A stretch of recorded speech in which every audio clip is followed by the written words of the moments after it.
Welcome to episode 8 of the latest International Comic Art Festival podcast. Today we have an interview with the man himself, Pat Mills. We review Castlevania, the TV series, and look at more Comic Art Festival events. Hello there. Episode 8 of the podcast is here. Hello.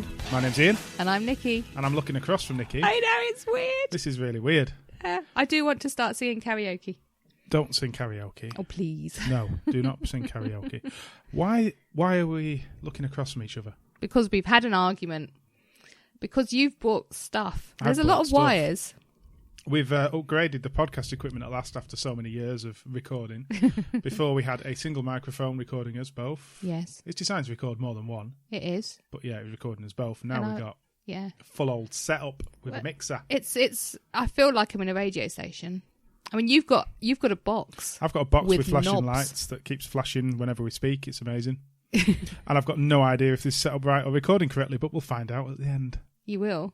When we do it again. Yes. Yeah, this is the third time we've tried. It is. Right. Great episode today, because we've got Pat Mills on later. He's my best friend. He's your best friend. He's my new best friend. Okay. We also have a review of Castlevania, the TV series. Oh, yes. Which we've really enjoyed. Richard Armitage. We don't have a review of Spider-Man. No, because we haven't been able to get there. I'm manoeuvring Nikki's mic. Please don't do that. Get it a bit close. I'm almost eating it now. Oh, God. Women. Can't get my mouth around that. Right, so, we didn't get to go to Spider-Man. No. That's your fault. Why is it my fault? I don't know. We had to go to a panto and an awards ceremony. Let's talk about this panto. Yes. Panto was all right. Your son was very good in it. He was very good as Widow Twanky. However, yes, I'm not the smallest person in the world. Well, you're fine. I felt I was in a chair that was just going to collapse. Do you know, me and my mum did have a laugh about that, especially when I said that I kept wiggling your knee to see if it would collapse. Sat on it and it just sort of spread. And then throughout it just kept manoeuvring every little bit. And it was hilarious.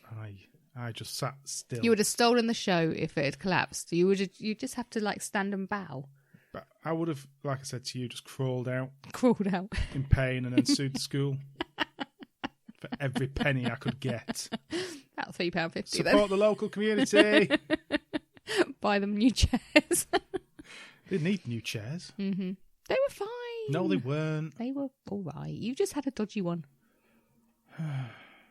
Anyway. Yes. But yeah, so we haven't managed to get to Spider-Man. No. So maybe for next time. Although next time we've got a review of Red Turtle. Oh, I am so excited. Which we're going to the Brewery Arts Centre. We are. To watch. Yes. So that should be interesting. I'm really looking forward to it. There's no words. There's no words. Just music. Just music. I may cry because I cry at all Studio Ghibli's. I may record it secretly. What, me crying? We've also got Mike sat behind us.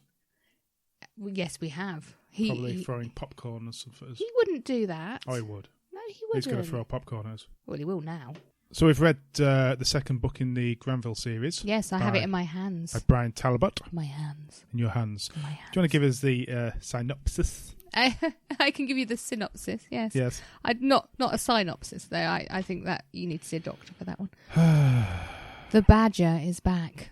Set 3 weeks after the finale of Granville, Mon Amour, pits Detective Inspector Archie LeBrock of Scotland Yard against an old adversary and ruthless urban guerrilla, Edward Mad Dog Mastock, a psychotic serial killer whose brutal escape from his execution by guillotine at the Tower of London begins this fast-paced Hitchcockian steampunk thriller.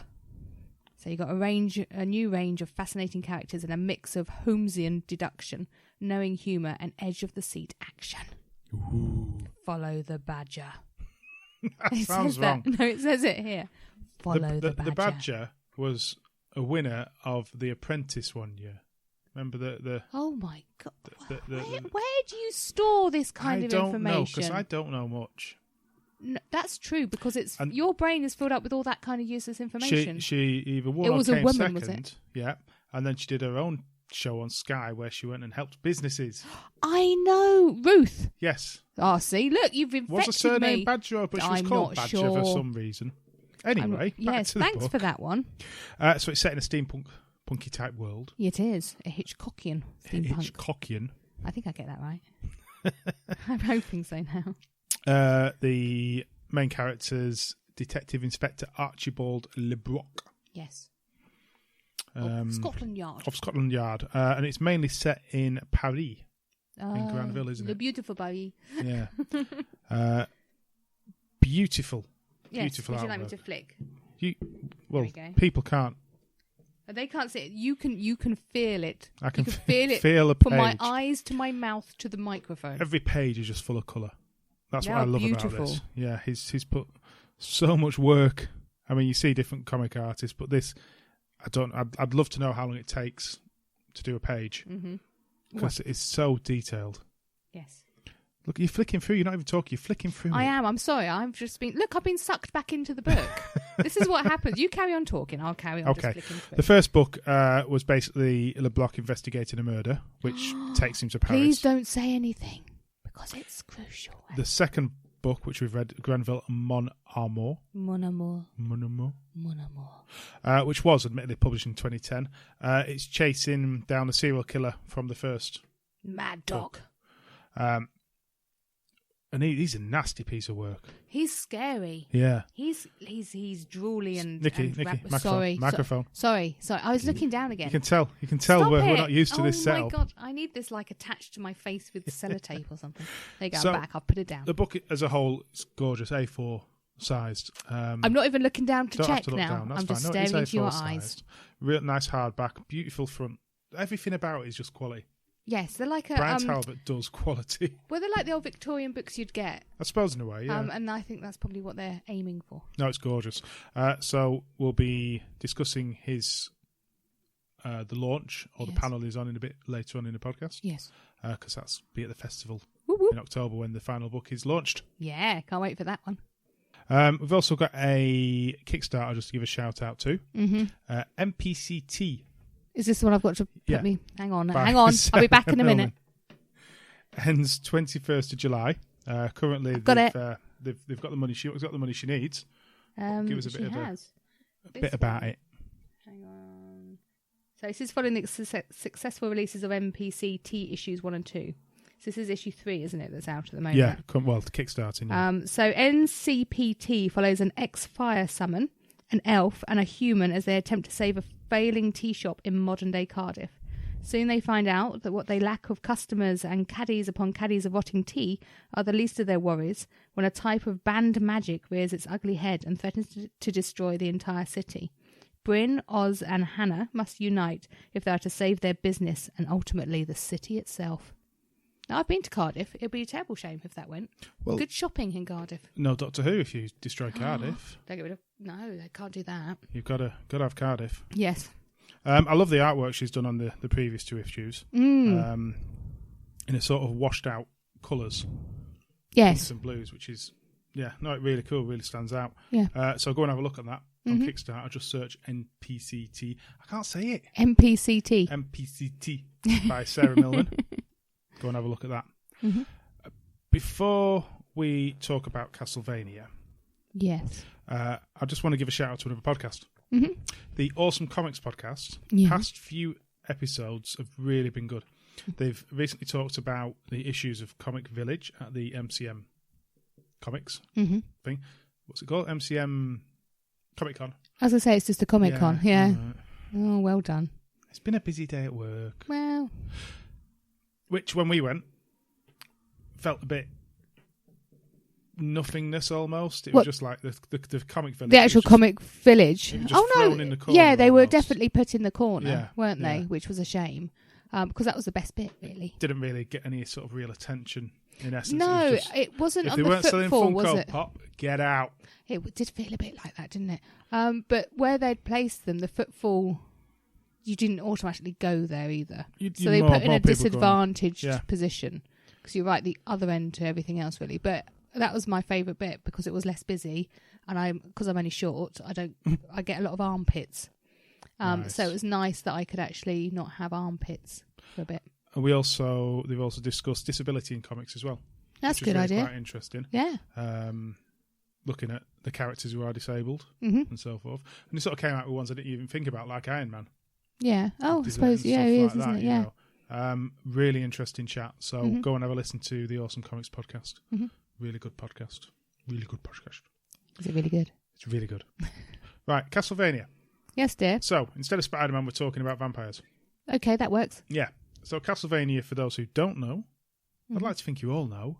I'd have thought everyone's knows the name, if nothing else. Possibly. I never played them, so... Well, no, it's based on a video game from 1986. Six. That was when it was released in Japan. 26th September, actually. Mr. Oh, you have some homework to do, Nikki. Yeah, well, you didn't do much of it, did you? I was peeling potatoes. Absolute rubbish. I was peeling potatoes. Absolute rubbish. Potato peeling. So, there's been a lot of games out. 32. Look at me, remembering what I'd written. Some have been rubbish, some have been absolutely brilliant. Obviously, the earlier ones were side-scrolling... Well, you say action, that. hack and slash, jumping about. But the 1986, the second one that was released... Yes. was actually non-linear. In what way? What do you mean? I don't know. Well, it's still I side-scrolling. just read that bit. Yeah, but it was open-ended more. But it was still side-scrolling. All right, then. Duh. Well, I didn't carry on reading the wiki bit. The basic premise is you are playing a Belmont, or a member of the Belmont family. Yes. Out to kill Dracula. Yes, and with every your game whip. you are out to kill Dracula. That's and so my whip. throughout, as you venture in the castle, which is usually the case, you're... Well, it's usually where Dracula resides. Usually. No, he's in a semi-detached down the road. You'll come across creatures and monsters and Candlesticks. from hell. Mm-hmm. Candlesticks, yes. Yes. There's candlesticks. They're not Thank dangerous. you. No. So, they brought out a animation. Netflix. Yes. They brought out the animation based on the game. 4 episodes. About Yes. 20 minutes, 25 They weren't. minutes Yeah, long. they weren't long. It's essentially a film.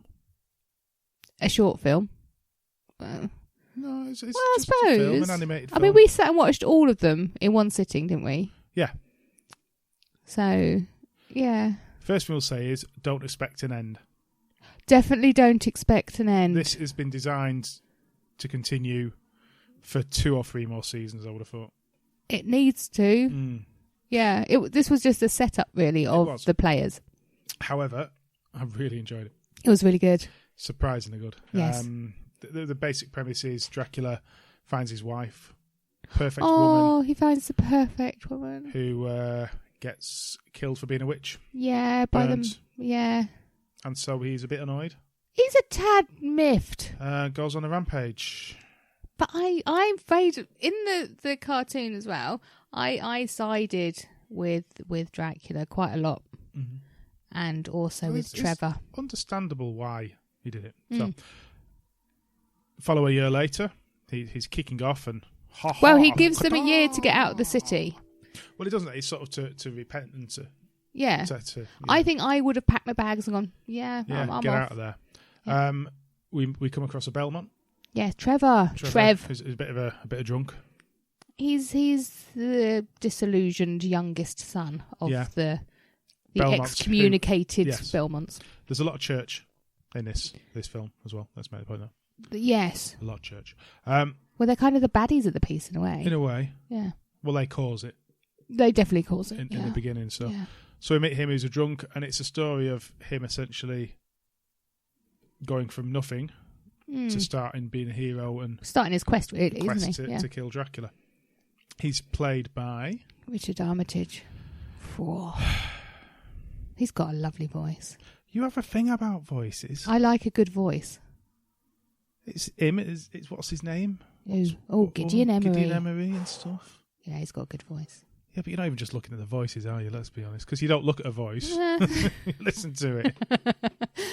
Richard Armitage is not an unattractive man. The animation is all hand-drawn by the odd yeah. little bit, which is superb. Mm-hmm. The director went on from watching Japanese stuff back in his... Oh, you can definitely see that. that. Yeah, that's the influence on it. He's done it.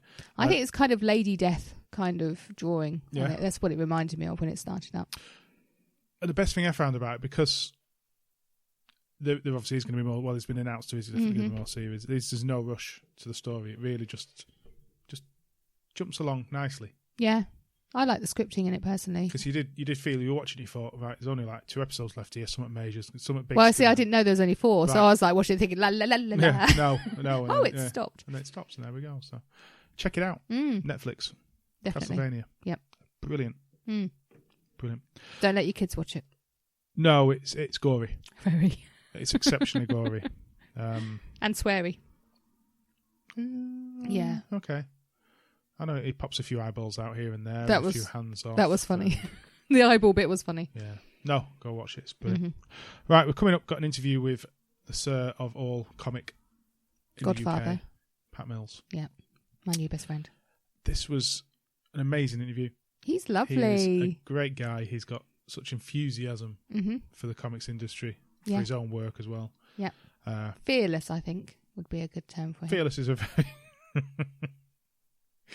brilliant guy. So go and check out, obviously, his mass amount of work from the past, but also his 2 books. Yes. Especially, I've not read the new Serial one. killer. I'm not even going to try and pronounce the name of it. The long named one. Yes, that one. He says it in the interview. His history of 2000 AD, essentially. Basically, but it's what's it called? I struggled reading it then. I'm not even going to try and remember. But no, I'm waiting for the print edition, I'll be honest, but it's out there on digital. Yes. And it's coming on audiobook. You're going to listen to it on audio. Audible. So we'll be back shortly. Enjoy a bit of Mike, a bit of Pete, and a bit of Pat. Oh, I like that. Thank you.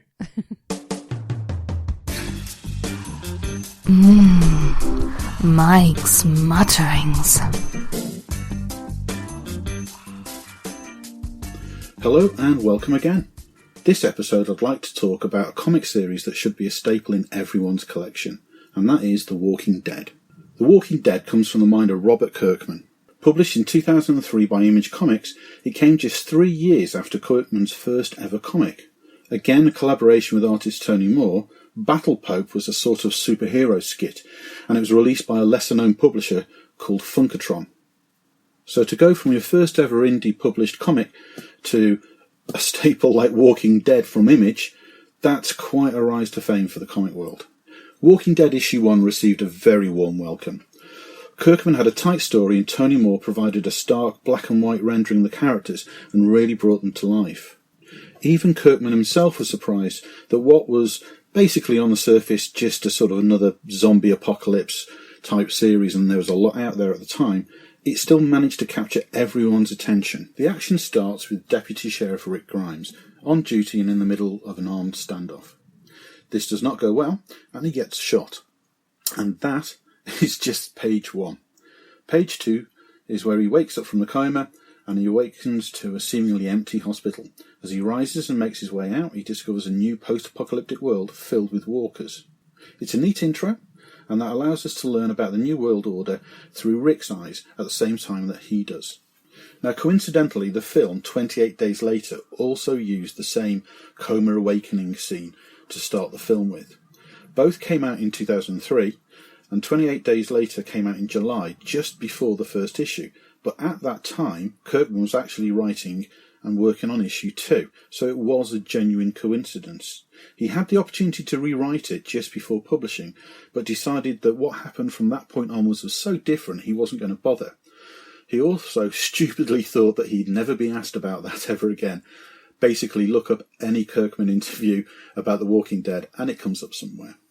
And so the series continues, with Rick at the forefront gathering his own family, meeting new allies, making lots of enemies, and basically doing everything they can to survive whilst they walk across this desolate America. From issue 7, Charlie Adlard took over artist duties. And for those of you who haven't listened yet, episode 1 of this very podcast features a great interview with him, and he happens to be the 2017 Comic Laureate. Moore continued to do the covers, however, way past issue 20, I think, and I seriously don't have a favourite between them. Both their styles absolutely sort of suit this type of storytelling. And as a series, and a long-running one at that, the characters get a lot of breathing room, they develop more, they become real people. The driving forces behind them are often sort of juxtaposed, and when they react to certain situations, they come across all the more human and understandable, because they never react in the perfect way. And I should say at this point that I guess, the one thing that puts Walking Dead above all the other zombie genre comic series, is that the zombies are not the real threat here. It's the nature of humans. And this is exactly how it was sold to me by my local comic pusher when I was living in Chester. He went to great length to pick up an issue and wave it about and say things like, "This one? Most gripping horror I've ever read in years, and there's no zombies in this one." He was really trying to make the point that it's the humans that are the more dangerous species. When you've got a guy that spends all day, every day, sitting around amongst thousands of comics and reading them, and when he gets that excited, you kind of have to take notice. And that was my introduction to Walking Dead. It's one of those you just have to keep following. Rick's journey is basically epic and becomes almost saga-like. People you've invested time in, they get killed at a moment's notice.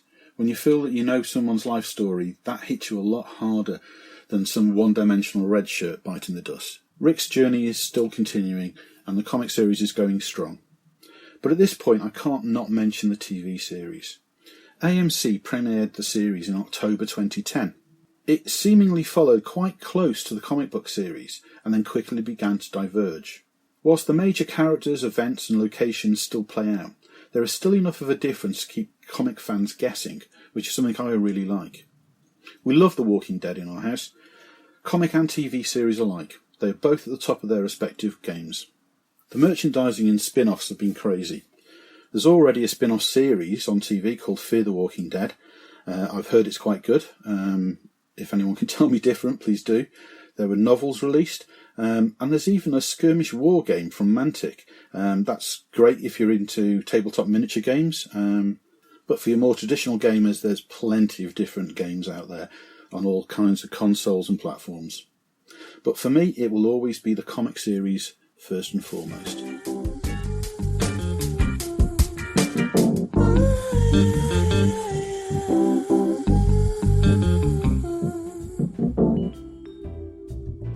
Room for one lawgiver, please. Ah, Judge Dredd. Or is it just Dredd? Fancy seeing you here. Catwoman, you also here for the Comic Art Festival or a stint in the ISO cubes? Of course. I love to see my makers in action. Ah! Watch it, Greenie. Careful, Hulk. In this town we have a saying. Once is a coincidence, twice is a booking offence. I think he booked the events on the website. Huh? comicartfestival.com. It's got all the perfect information about the event. Yeah, so's my fist. Drock, I'm out of here. Not standing around with those 4 tortoises that have just entered the building. Cowabunga, dude! Find out all about the Lakes International Comic Art Festival and booking information at www.comicartfestival.com. Thank you very much. We have Pat Mills on the show today, legend of the comics industry, Yes. especially the British comics industry. Thank you very much for coming on the show, Pat. My pleasure. So, who is Pat Mills? Oh, my God, where do I start? I like that as a surprise question. Well, I suppose for newcomers, I'm I suppose a key figure in British comics. I mean, that's surely the most pertinent thing. That so I've been in this business for quite a few years, more years than I should be. I think it's fair to say that myself, as John Wagner and Kevin O'Neill, changed the industry, and I like to think for the better. So what initially got you into writing, and writing comics in particular? Well, I think from a very early age, from certainly around 9 or 10, I always wanted to write. I think I got my first story rejected by the BBC when I was 11. I think. Okay. Oh, wow. No, 10. So, so I've been at it a long while. But where comics are concerned, I came to that, really very late in the day. I wasn't especially interested in comics per se, Well, it was a different scene back then, wasn't it? That's for sure. It was. Well, yes, but the thing is, I mean, I was passionately interested in cartoons. I suppose you would probably say I was a cartoon fanboy, because I would buy Private Eye every 2 weeks and avidly look at the cartoons. I would buy Punch magazine, Mad magazine, and so on. Yeah. So I was always very interested in that aspect, and indeed in historical cartoons and Esquire and so forth. So, it's a relatively short step from that to comic books. And, I mean, a lot of other people, I think, even back then, were into various comics. I wasn't especially. I mean, obviously I'd read the Beano as a kid and so on, but I think I had kind of gone in for pulp fiction, reading a lot of pulp fiction as a kid, and probably some fairly good adventure books, primarily because, rather sadly, my local library didn't stock enough Edgar Rice Burroughs fiction. Otherwise, I would be a complete addict of that material. But no, they were a bit snooty. So unfortunately, I couldn't get to read those books. So I've always had a liking for pulp fiction. Yeah. And then I got a job as a trainee journalist at DC Thomson's. And I didn't really know who they were.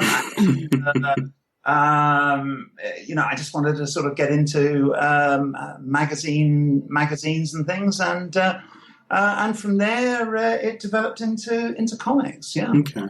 So Action was one of the first comics down the line that you edited. Is that right? Well, Battle was the first one that John Wagner and I created together, and then I created Action on my own, and I think it's fair to say that was a pretty good approximation of what was going on inside me. I mean, the advice I think everyone always gives to new writers is write from the inside out, rather than from the outside in. And Action is, it's very much from what was going on inside and finding a commercial way of expressing that. It only lasted 2 years, which a lot of that seems from what I'm reading was down to media and the protests against it. What was the issue? Was it just the graphic violence, or?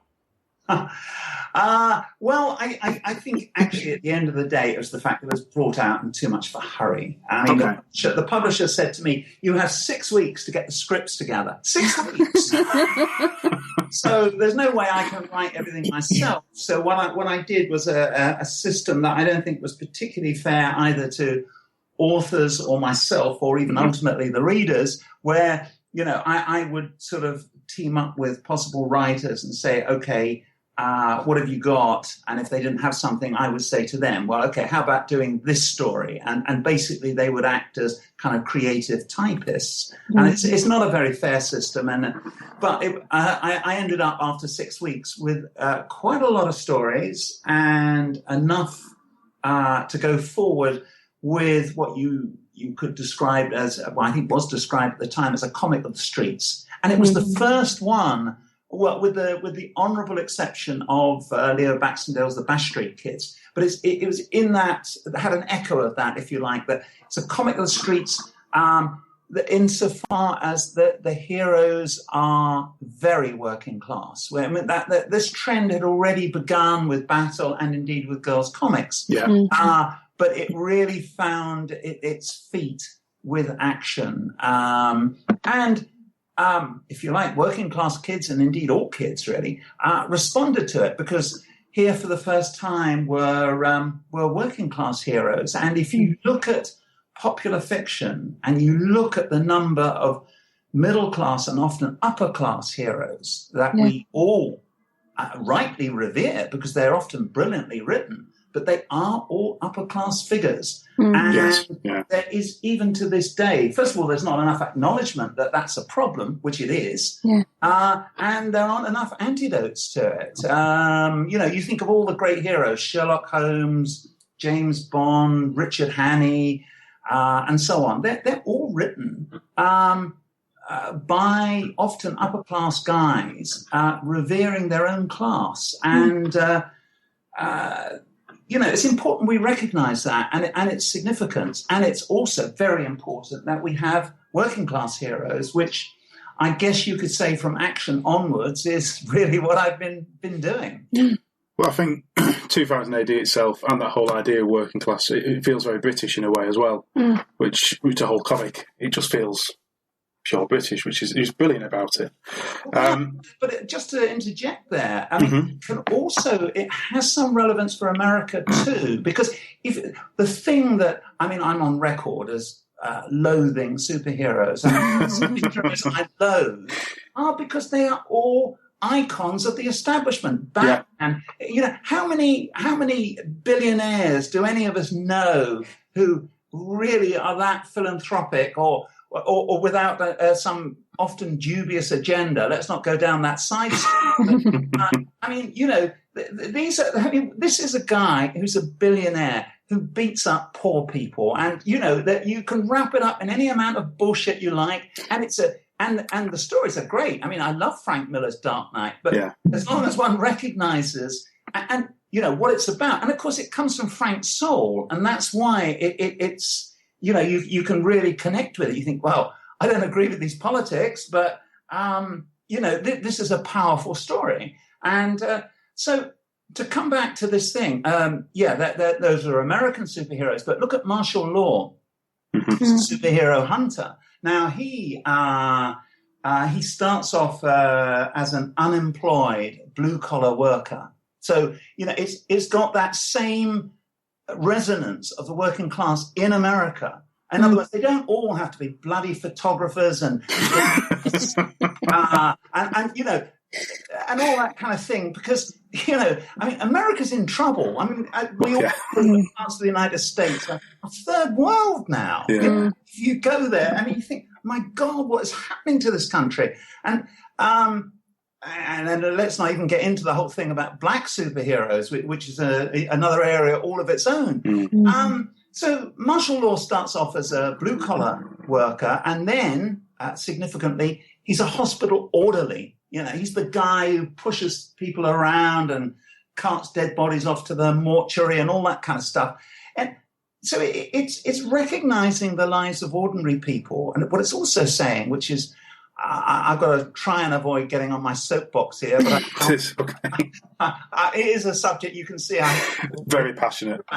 Yeah, it's saying that ordinary people's lives matter. That you don't have to be Sir Percy Blakeney, the Scarlet Pimpernel, or you don't have to be, Sherlock Holmes in your rooms in Baker Street. That ordinary guys and what happens to them, that matters a hell of a lot. And I don't think it's recognized sufficiently to this day. I keep sort of thinking, am I missing out on some? And, maybe there's some great stories out there that somehow I've overlooked. And if I have, I'll be more than happy to publicise them. Well, there you go, listeners. There's a challenge. As long as they're only, they've got to sell over 1,000 copies.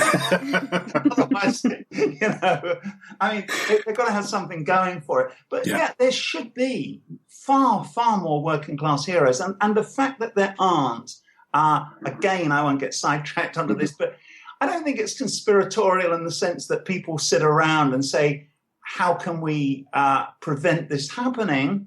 But it's not far off. And in my book, Be Pure, Be Vigilant, Behave, 2000 AD and Judge Dredd, The Secret History. I'm getting better at rattling that. I was going to say, I bet you wish you didn't call it that now. I'm going to regret that. But I actually go into examples of where the BBC specifically block the idea of working class focal characters. So it's, there is something quite important behind it, and it does need to be addressed. You moved on to, obviously, edit and create 2000 AD. Yeah. A lot of that or certainly the early years, was very political, and I can see where this is coming from. Obviously, with your beliefs and your enthusiasm behind it, was that always a plan? And was that a plan with other writers as well, or did it just come out on how you wrote in particular? Well, it's interesting that you say early days, and we'll come back to that in a sec. But I think how I saw it, and I think as the years have gone by, I've probably sharpened that point of view, which was, if you're going to have bad guys, you might as well have real bad guys, and you don't have to look too far. You have to look at today's, the headlines kind of thing to think, well, who are the bad guys, and why shouldn't we be focusing on them as bad guys rather than, was it Dr. Doom, arch ruler of Latvia or Latvia or whatever it is. So we don't really want Ruritanian villains. We want villains where you can think, yeah, that's like that bastard down the road from me kind of thing, And so that was always in my mind. And I think it became more focused as time went on. You must also bear in mind that in the 70s, when all this kicked off, to take a strong counterculture, anti-establishment point of view was the norm. There was nothing that remarkable about it. And other comics had gone there well before us.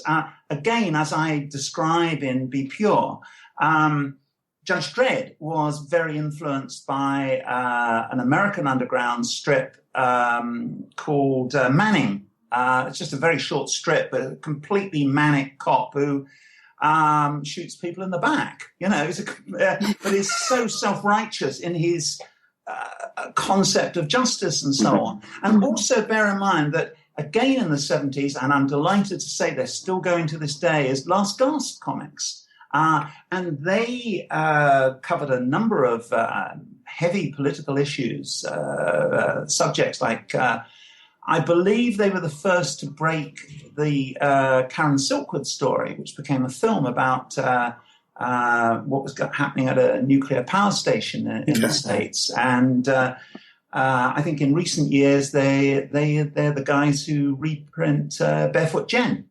About the Japanese, the nuclear bomb dropping on, not sure whether it's Hiroshima or Nagasaki. I think it's Hiroshima. So, there was a tradition of this kind of thing. It would be natural for me to attract similar writers. Obviously, John Wagner was a kindred spirit. I think we all have our own unique way of expressing, if you like, a counterculture point of view, and of course that's very healthy. I mean, you don't want everyone speaking with exactly the same voice. And then as the years went by, and again I described this in Be Pure, something happened between the end of the 80s and then into the 90s, and by the end of the 90s.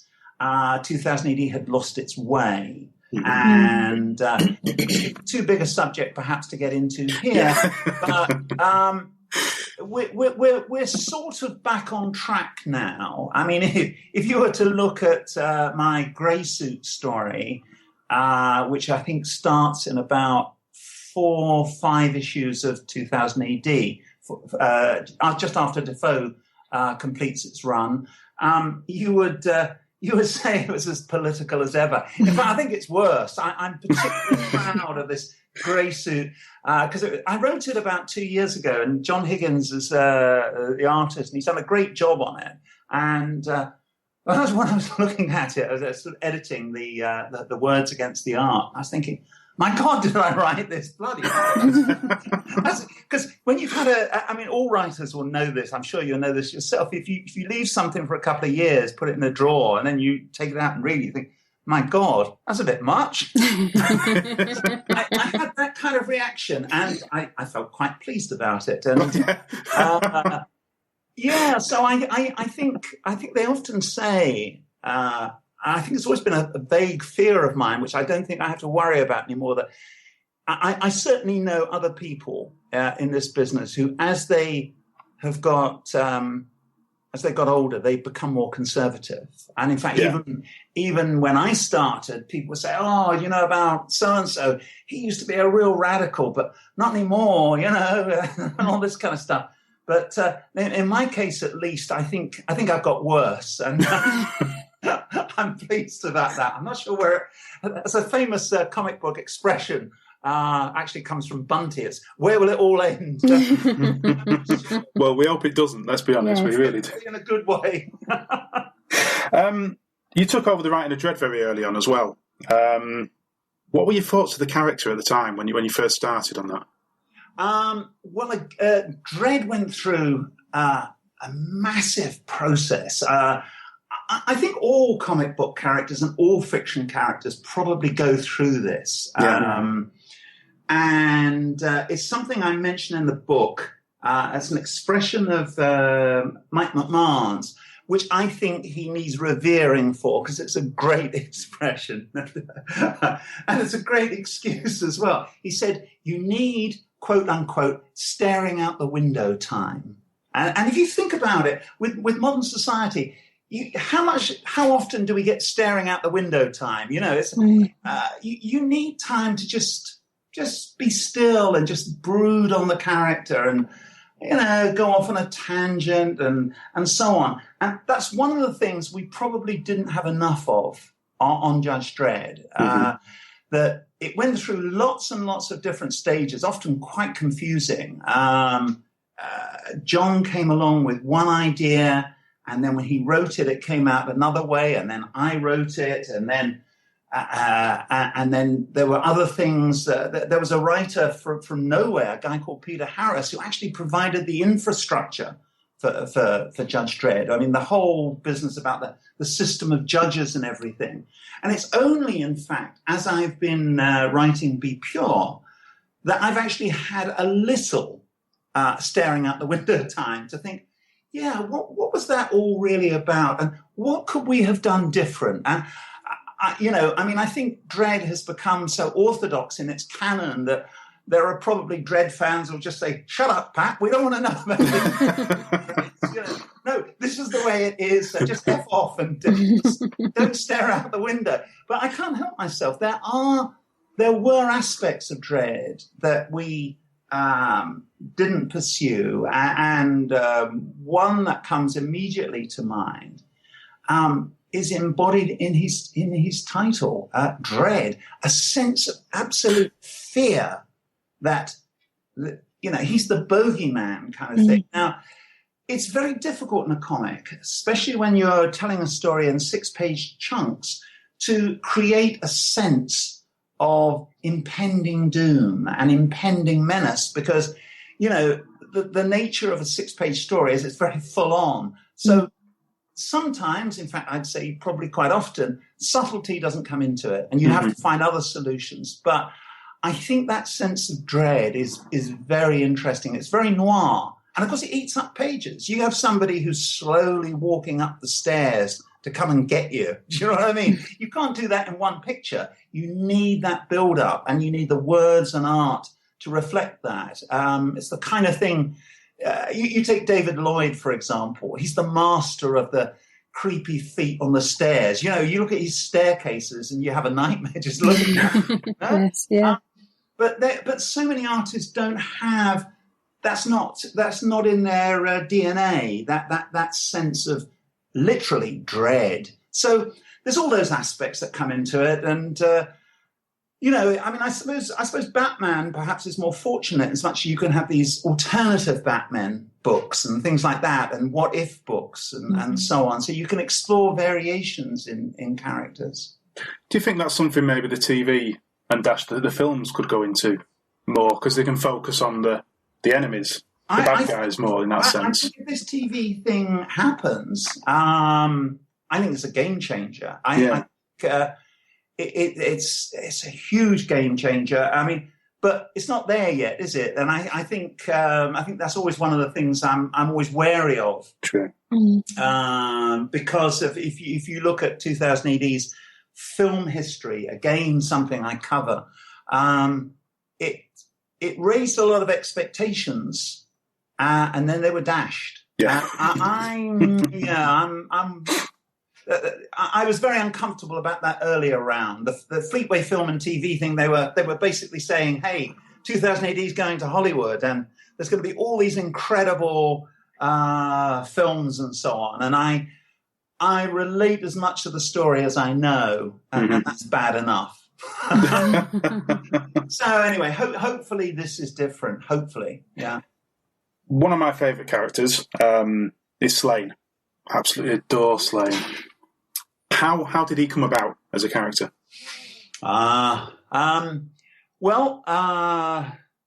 ex-wife and I wanted to work together on something. She's an illustrator in her own right, works on young children's books, and so we kicked different ideas around. And the one aspect of 2000 AD that wasn't covered was a kind of heroic fantasy character, something in the Elric and Conan sort of genre.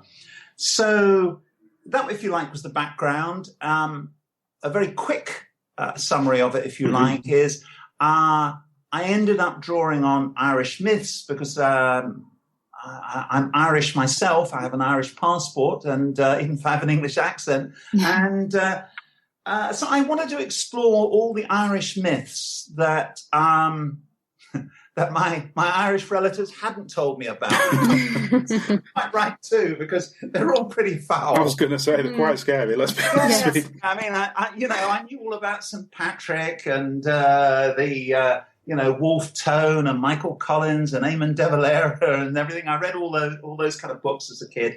I was thinking, what about Cuchulainn and Finn and so forth? So it was making up for lost time.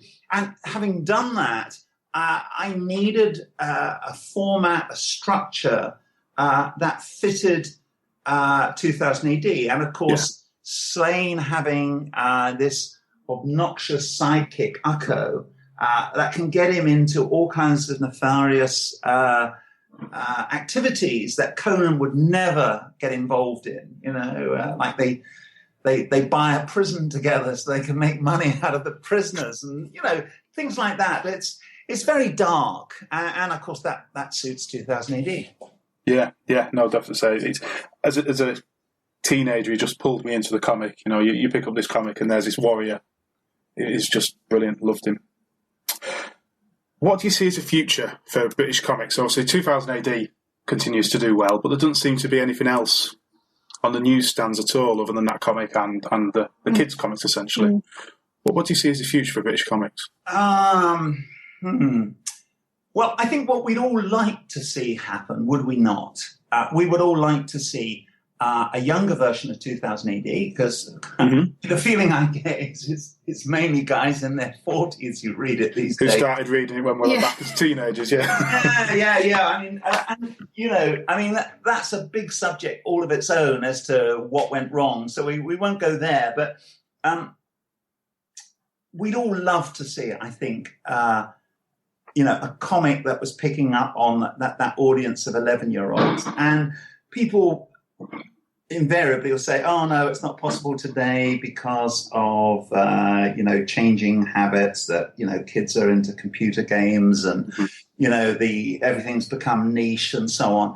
That's not true. That is true, but you can overcome that. There are solutions. Otherwise, you wouldn't have computer games that, like Assassin's Guild that appeals to so many and so on. So you can get over these problems. But to get over them requires a massive commitment from publishers. And there's nobody out there who has that enthusiasm, that kind of budget and so on. So it all becomes rather tepid and safe. Which is, and I'm being quite polite here, Probably a bit more, and I'll probably be less polite. There could be other things. I think myself, and I think it's going to be a long process. I think the future lies in the independent market, and that's because publishers haven't grasped the nettle that you're referring to, a future which by definition, you're imagining all kinds of great comics that could be out there for everyone, just as there are in France and manga and so on. Yeah.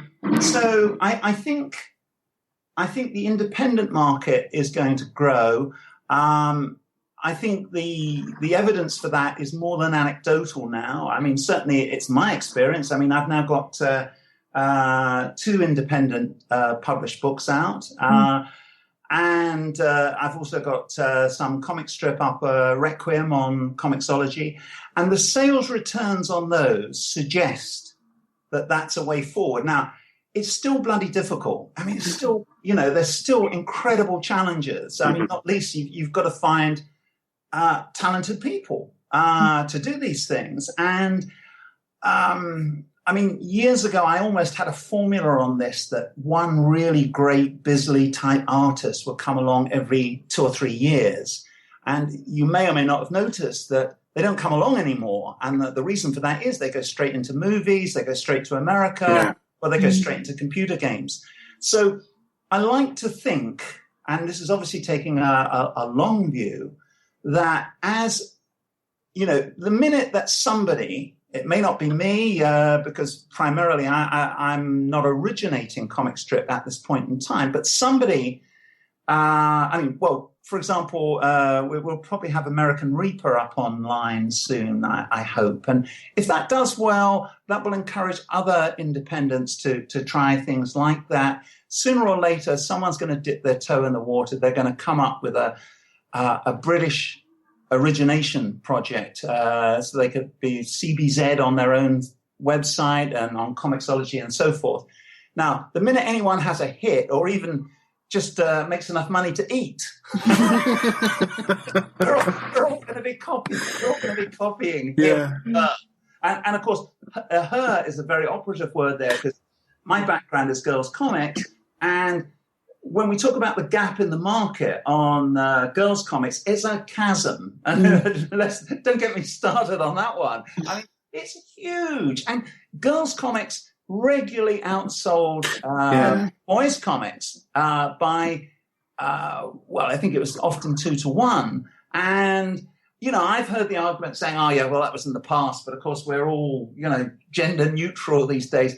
Yeah, dream on that one, because there are specifics to female fiction, which I know to my cost when you translate them into male fiction, or perhaps even worse, vice versa, it don't fly. It doesn't work. There are specifics. I won't go into them in detail, but the one I always cite is female audience likes mysteries. Guys don't like mysteries. They don't care. Their solution is just blow over bang, bang, a secret room or whatever. Get a big gun and just. So mystery is a core element, but guys get pretty fed up with that. And then, of course, the other thing, which I like mentioning, I think partly because it's something that.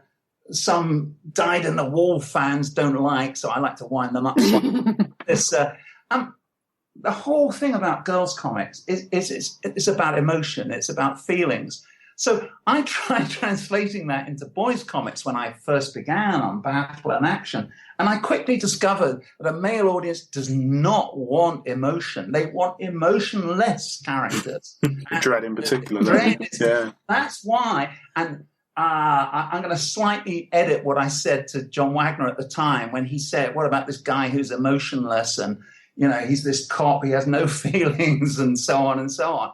And I think it was something like, yes, that's what the readers probably want. That's a very censored version of what I said at the time. A very censored version. And, it was frustration because, as a writer, you're trained. It's part of your, every sort of script book and so on tells you that you've got to get inside the character's head and get inside feelings and so on.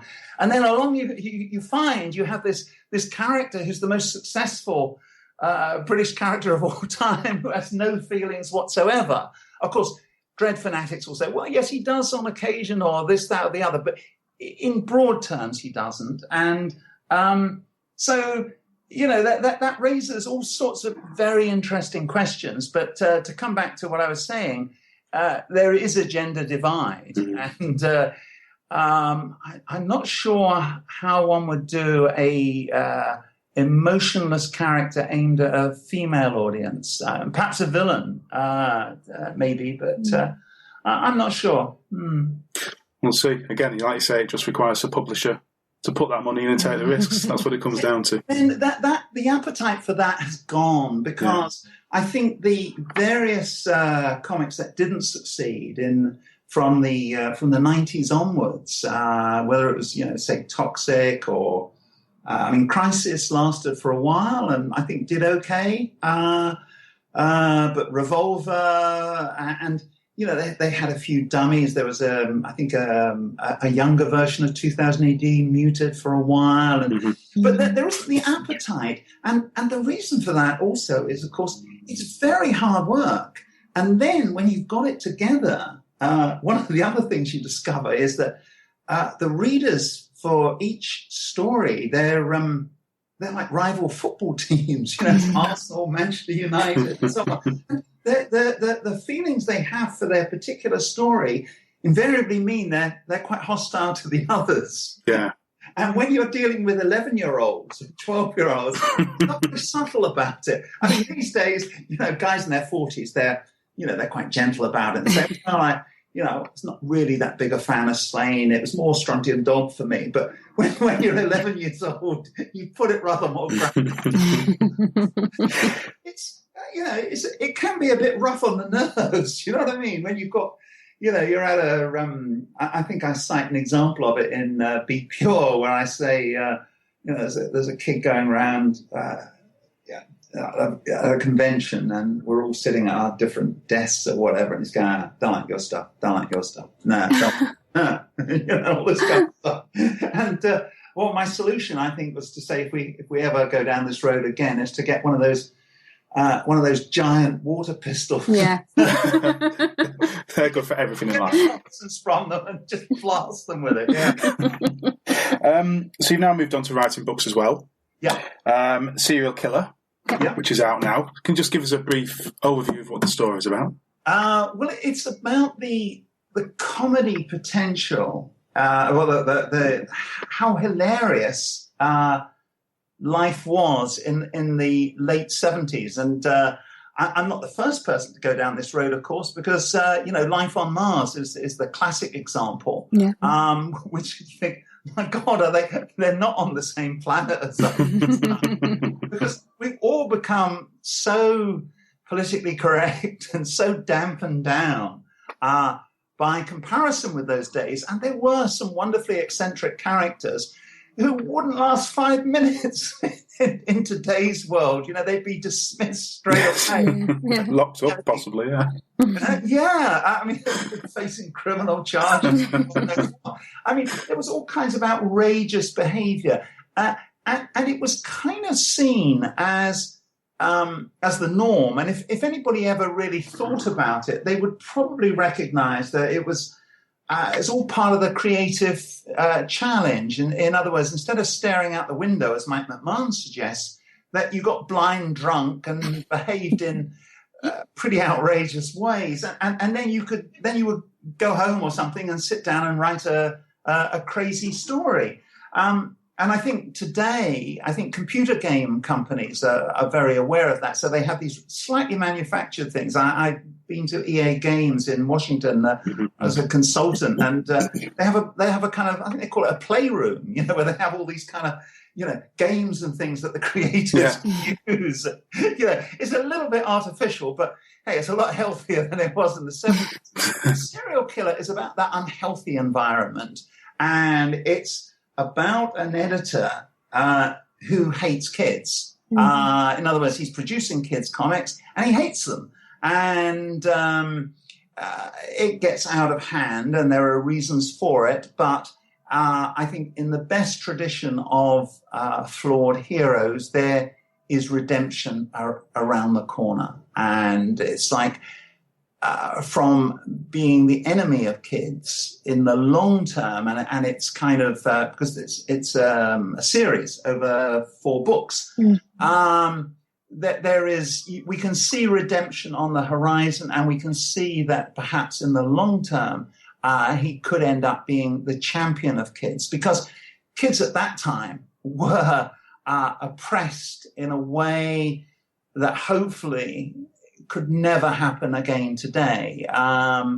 I mean, it's a dark comedy, so I try not to get too heavy on this subject, but there was no child line in those days. No. Adults could do what the hell they liked and did. And, it was seen that, for example, I don't know. I mean, for instance, I have a cousin who was a cop, and I remember him telling me that one of the reasons why he resigned from the police force was because he could no longer give kids a clip round the ear. The standard. You can imagine it. If a cop did that today, it'd be, you can't even imagine what would happen. But that was the norm, that kids were subject to instant discipline from anybody who wore any kind of official coat. In other words, it could be a little brown jacket or a white coat or something. But they were in charge, whether it was a shopkeeper or a dentist or a doctor or whatever it was. And they could all hand out backhanders or whatever to kids. So it was quite a very dangerous time for kids in many ways. And that's often reflected in the 70s with all these health and safety. They're quite infamous, really. I think there's one with Donald Pleasance as the Grim Reaper, who are standing over an old quarry where some kid might drown and saying, "I'll be seeing you again soon." This kind of stuff. So it's a scary time for kids, and so I wanted to reflect all those feelings. And to sort of tie it in with, make it a dark comedy.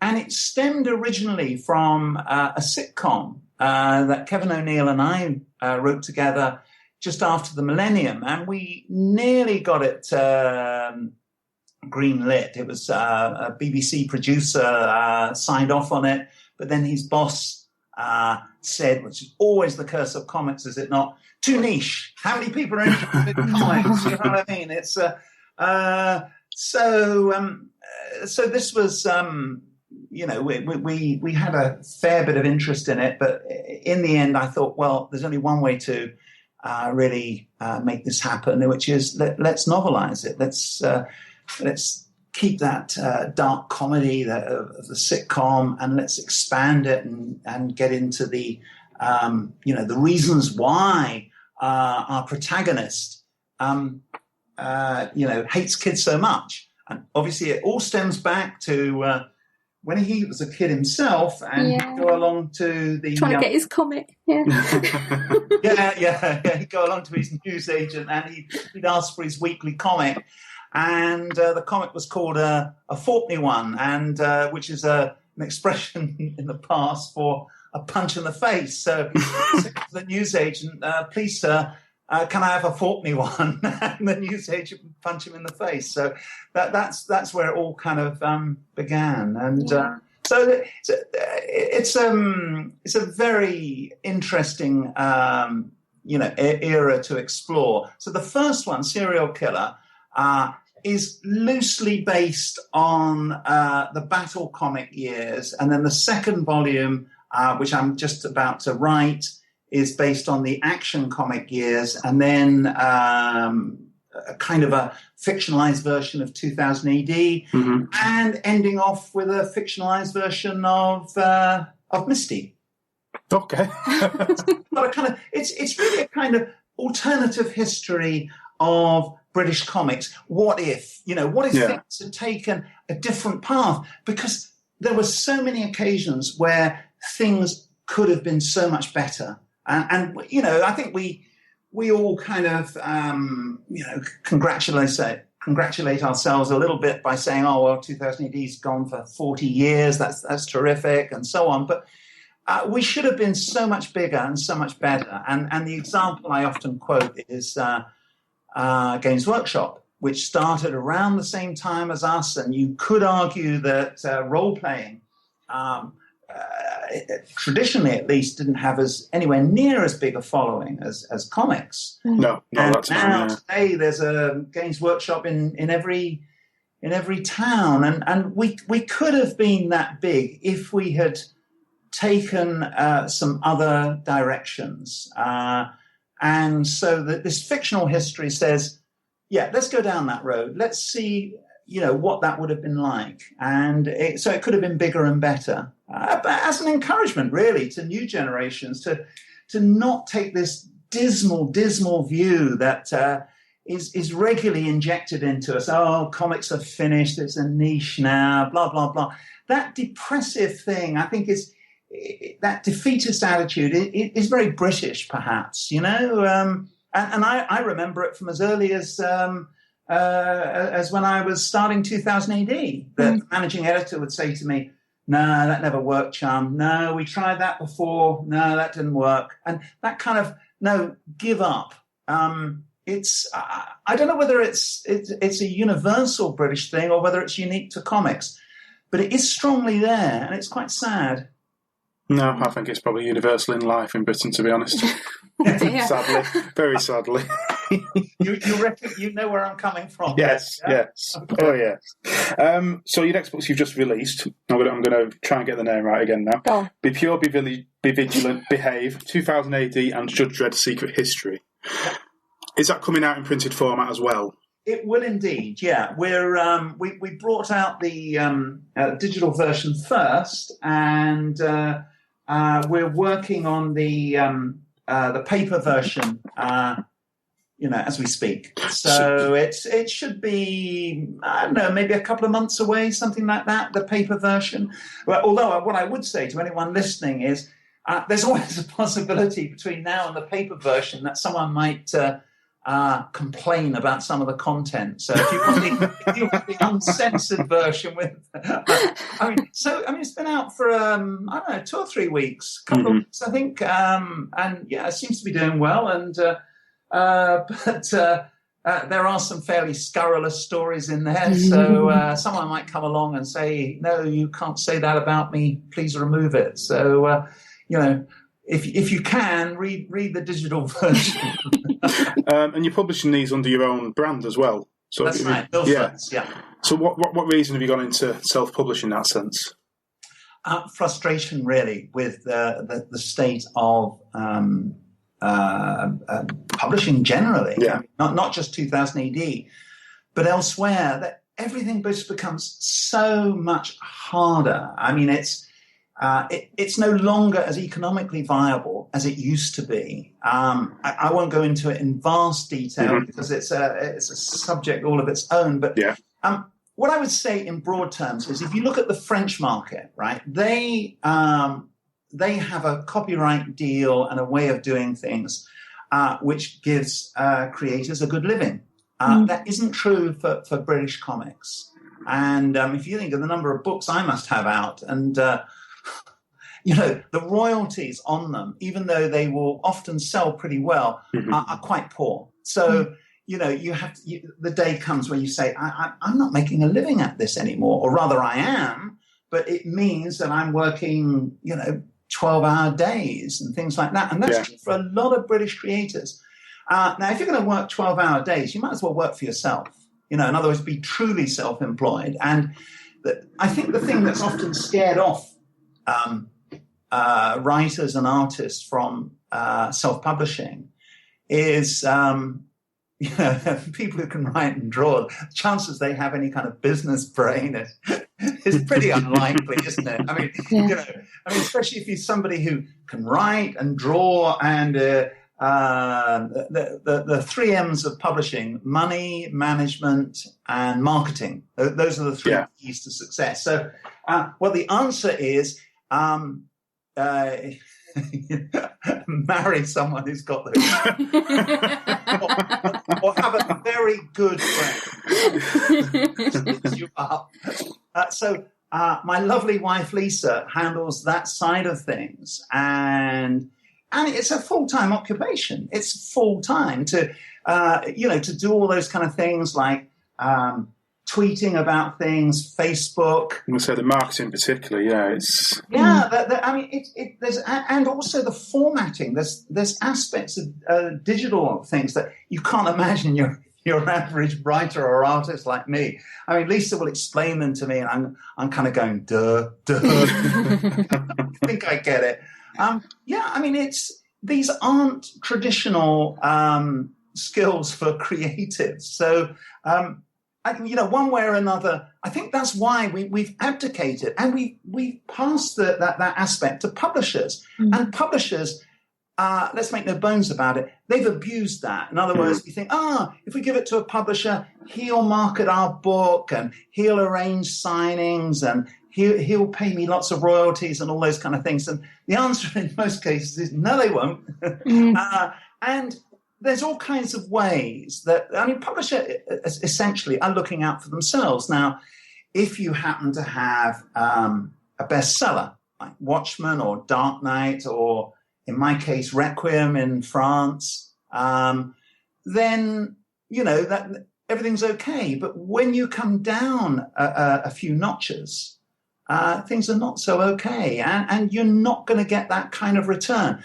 But if you go independent, that really is the way to go. And that's what I would advise anyone who's thinking about this, or maybe start off with small press perhaps and then go independent. But I mean, I'll give you one example just to encourage people, because there's so many discouraging stories. A guy I met the other day at an event, I'll just say he was doing science fiction, just in case he doesn't want to be specifically identified.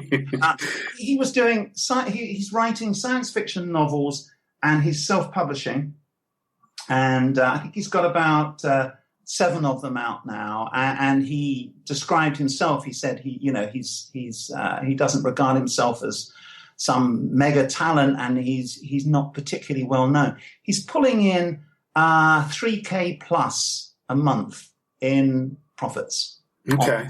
So, he's a young guy, and if this chap is out there making $3,000 plus a month, and that's after 2 years. In other words, this is the thing with this. It is Pulp Fiction, some of these things. And I'm not saying that's true for everyone, but I mean, for God's sake, if you're planning to write the novel of your life or something that's going to take you 5 years to write, then you really shouldn't be listening to me. But for making a living, because that's at the end of the day what we all have to do. That's what it's down to, yeah. Yeah, we need to eat, And so if he's doing that after 2 years, that's not bad. And by comparison, a lot of people who will be working for 2000 AD or elsewhere won't be doing that well. And the difference is this guy, he owns his own material. So I think that's the future. And do you know what? I don't think publishers see the writing on the wall. They think, just as before, they think eventually it will all collapse and that money talks and they will keep their power. And you've only got to look at, any business empire. They all end eventually. So I don't have much sympathy for them, because I think they have collectively, I can think of a variety of publishers, and they have held us all back and held the readers back. I cite in Serial Killer and also in Be Pure some of the most outrageous ways that publishers insulted the readers. Now, it's got better these days, but we still have a long way to go. We might be out of the Stone Age, we might be in the Bronze Age now, but we haven't reached the Iron Age yet. Future's bright. I've got a couple of questions for you from some listeners. Alan Marshall asks, did you ever consider returning as an editor of 2000 AD, or was the option ever there? They never asked me. If you think of the way I'm talking to you. Yes, very honest, very open. If you were a publisher, one of the things is they'll never admit it, so I will say it on their behalf. Publishers want suits. They want yes men. Mm-hmm. They will deny it. I've actually seen one managing editor. I can recall one occasion, John Sanders saying, to his sort of editorial panel, he was saying, the one thing I don't want, he said, was, I was trying to do his accent there for a moment, but I don't know. The one thing we don't want is yes men. And the managing editor was sitting there nodding his head in agreement. But the publishers like Suits. They don't want people who are difficult, argumentative, challenging. And so that's why I've never been invited.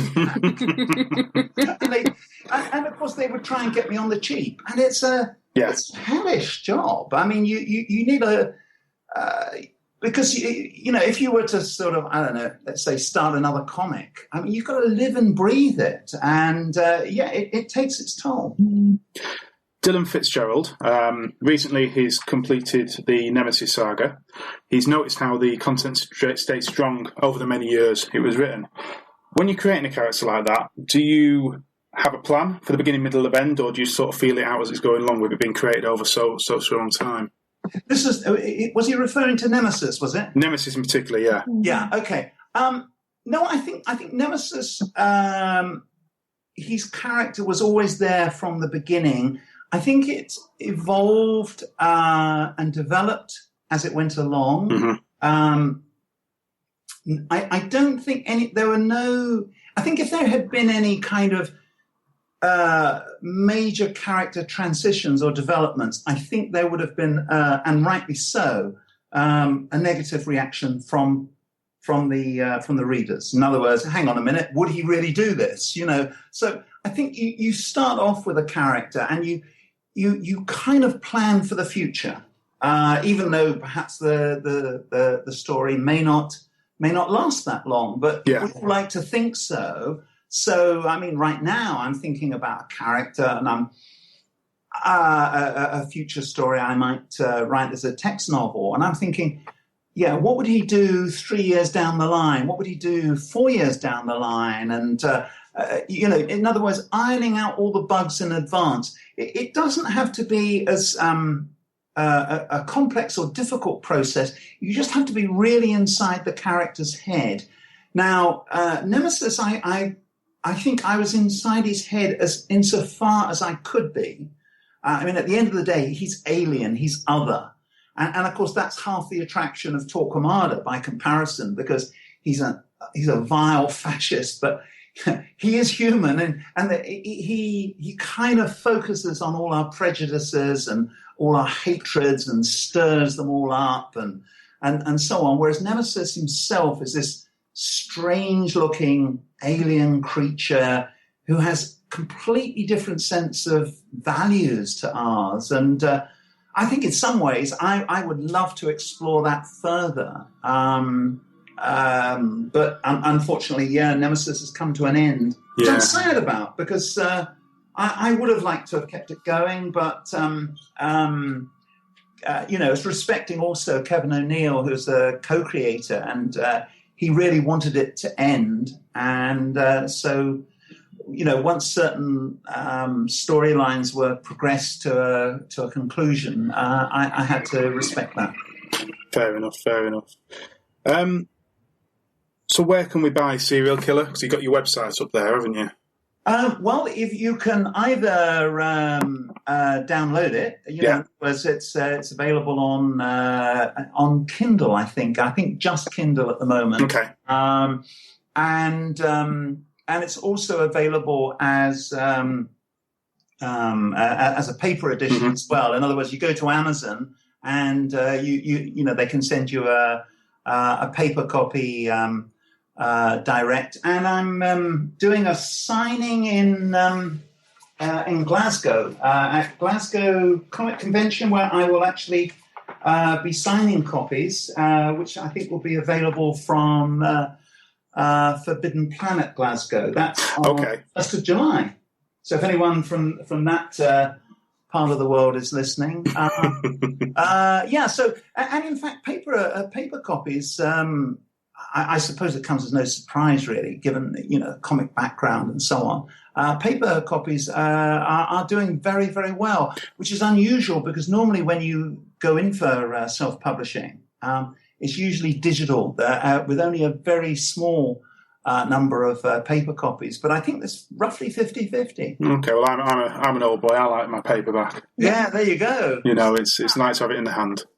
Yeah, I mean, it's curious, isn't it? Because obviously Kindle is selling, the various titles on Kindle do very, very well. But I think it's maybe a slightly different audience. Maybe it's more the kind of Wilbur Smith, Jeffrey Archer. I don't know. We are selling there, but we've still got some way to go, particularly in the States. So it's going to be interesting how that develops. And I'm also, I think it'll be out in August sometime. There will be an audiobook version of Be Pure. Okay. I'm down for 4 days and so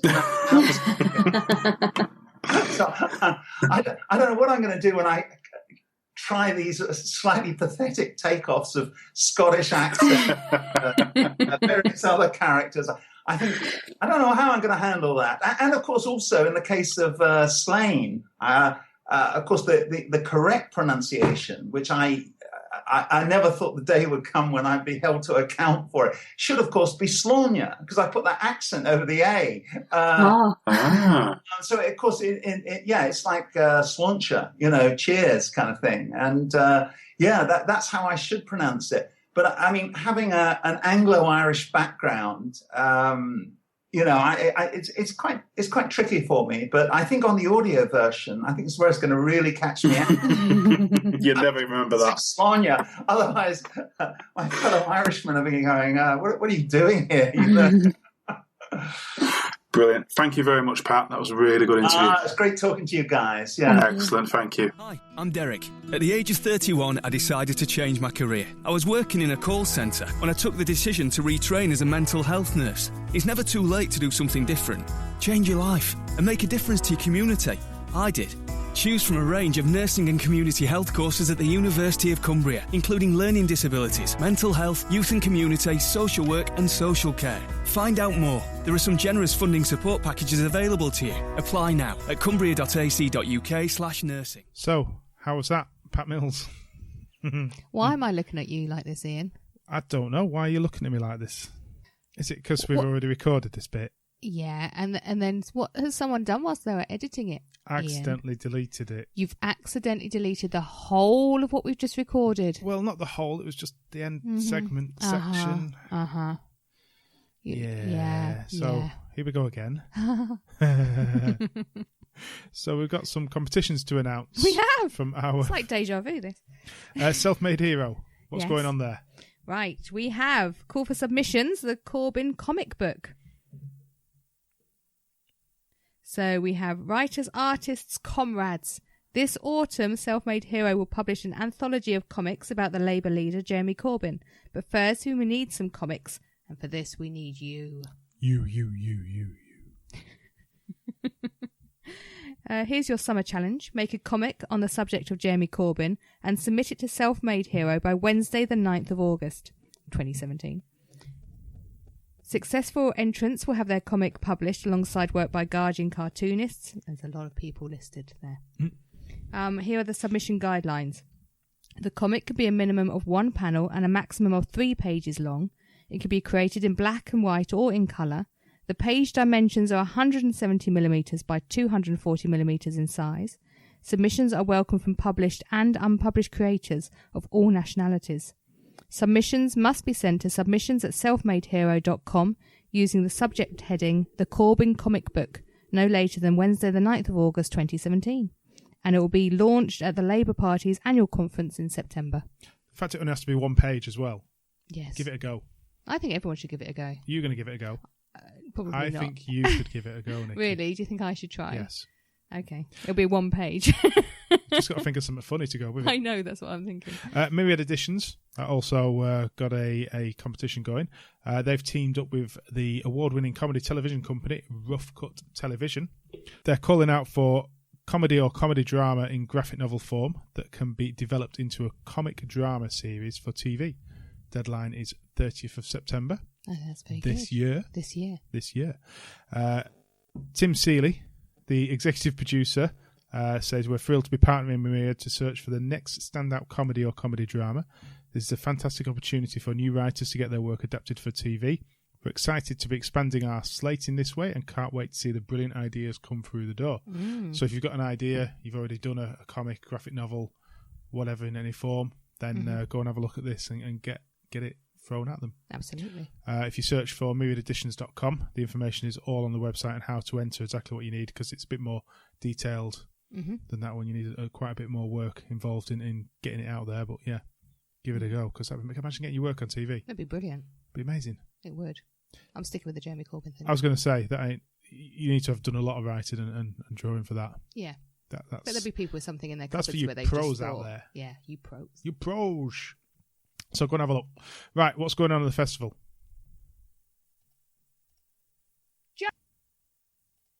So events at the festival. Yes. Got 2 more to talk about today. We have. Which one are you going to talk about? I'm doing the Lanky Walk. You talk about the Lanky Walk then. Because I'm short, and therefore a Lanky Walk will be very hard for me to do. So what's the Lanky Walk? The Lanky Walk and Masterclass with Oliver East. So, are you not going to talk about his comic? Well, you can do it all in. Okay, well, I'll talk about his I was going to say, comic. because you talked about it before. This and is you all did it very confusing. well. And a cat is attacking my knee. So Oliver is producing a book based on the Lancaster Canal, which links Kendal and Lancaster together. Quite a long way. Yes. It's called the Lanky, is a terminology for it. Yes. And it is beautiful, to be honest. I mean, it's such a historic canal in its own right. I remember as a kid wandering along. I remember as a kid Did you have tadpoles in a jam jar? I never saw tadpoles in a canal. I remember as a kid, teenager, sitting next to the canal every Friday and Saturday night because there was a pub there. The Water Witch. Oh, the Water Witch. Oh, you thought I was going to talk about the Lanky. I did, because I thought we were going back to your... we're reminiscing about other pubs. Used to sit at the Water Witch, get served when I was 16. That's terrible. Is that because you had a full beard then? No, because it was easier back then. So, yeah, the book should be really interesting. I'm looking forward to seeing what they've got to show in that, because I've not seen any of his work, so I'm really intrigued by what it's going to be about. Yes. So what's the event itself? Right, this is the Lanky book launch and signing on Sunday the 15th of October at 12:30 till 3 p.m. So that's not that's the actual book launch and signing. Yeah. But that's fine. But you can followed by the Lanky Walk and Masterclass with Oliver East on Sunday the 15th of October at 3:30. They've still got to arrange the meeting place. And the Lancaster Canal Regeneration Partnership and the Lakes International Comic Art Festival invite you to walk a short northern section from Kendal with Oliver East to experience the stunning landscapes, learn more about the stories within the Lanky, and enjoy a drawing masterclass. You're not going? Oh. The walk will last around 2 hours with 16 places per walk. Book early via Aileen McAvoy. Oh, look at me. Maximum of 4 bookings places per person. So you need to get, because there's only 16 places. Yeah. All drawing materials are provided. So I think that's one I would love to be doing, but unfortunately I've been told we're too busy. I'm not allowed. I'm going to be too busy. Okay, I quite fancy a little jaunt and yes, a draw. It might be tipping down. I've got an umbrella. Okay, but no, unfortunately we can't. We're going to be too busy. So there's some spaces spare. Yes. What else we're going to look at is the Granville, the last chapter by Brian Talbot, which is an event for the launch of his final book in the series. Oh. Going to be held on Saturday, October the 14th, 1:15, I should say. I was going to say, we're all going out at 3:15 at this rate.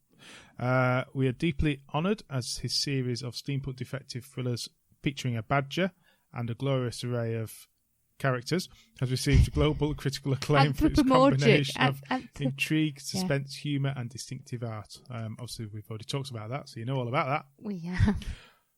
Come and find out more about Brian's journey to his final chapter alongside LICAF, the Lakes International Comic Art Festival's I just say that because I keep saying comics expert Peter Kessler.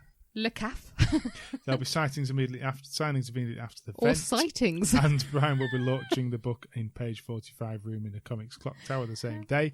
And this event is sponsored by Jonathan Cape, the publisher. I was just thinking they need to do an I Spy book of comic artists for the festival. So you could go around and just tick them all off, and at the end They of it... had the first year a signings book. Oh.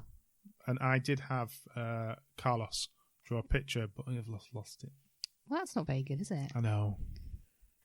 Carlos, But you know, you could do it. can't But say his then name. David Bellamy could actually send you a certificate. David Bellamy. That's what he used to do, wasn't it? You used to David send off a Bellamy. I Spy book and get a certificate by him. Is David he even Bellamy. still alive? I think he's in Norfolk somewhere. I'm pretty sure there's like a signpost for him. Something I'm glad we recorded, actually. I want to bring something up, actually. Do you? I'm just going to find it on Twitter. If you want to find stuff on Twitter, Comic Art Fest Pod is where we are at. We are. Board games is what I want to bring up. Right. Board games.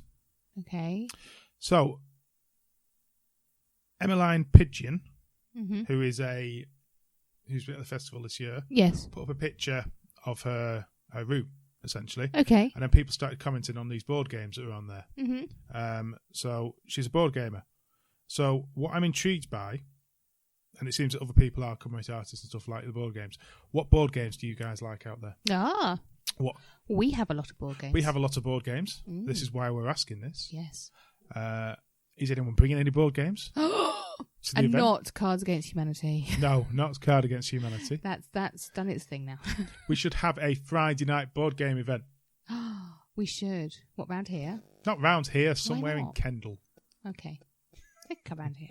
So anyone's coming, any artists, any guests, any just festival goers? Bring a board game. We could all play. Or just get involved. Let's have some talk on Twitter about board games. What's your favourite board games? Tell us. For going out, I like Zombie Dice. Because that's shove it in your bag and you can play that anywhere. As long as there's a We should flat talk a bit surface. more about board games on the show if people are interested. We'll add just a little bit of corner market I'm not sure. at the end. Okay, Nikki says no, so it's not happening. Don't blame me. Yeah, no, tell us your favourite board games, though. Intrigued. There's some amazing artwork in the board games as well. Absolutely. Yeah. Also, reviewers, please. If you review us on iTunes and we can read it, we will shout out. What do you mean if the we review. can read it? Because if you're not a UK resident, it's really hard to see US and stuff. Now, Oh, I do know that's the not Undertow fair. podcast has reviewed in the US, so thank you very much, guys, for that. Go check out thank the you. Undertow podcast. Yes. I don't know Were if they it's a nice review. I was going to say, were they nice? It could have been the worst review ever, Oh but my God. but they've made the effort to review. I There is was ways to go and see it, but I'm not sure how. I need to look into it. Okay. I'm just worried now. Yeah. But please go and review us on any podcasting service you use. Mm-hmm. Other than that, thank you very much for listening. Thank you. We'll be back on the 1st. I'm glad you got it August. right this It's time like we on had this a recording. take one. I know. And this is take two, and it actually sounds 10 times better. Do you think? Yeah. Just makes you worry about the first take, doesn't it? Thank you very much for listening. Thank you. Bye.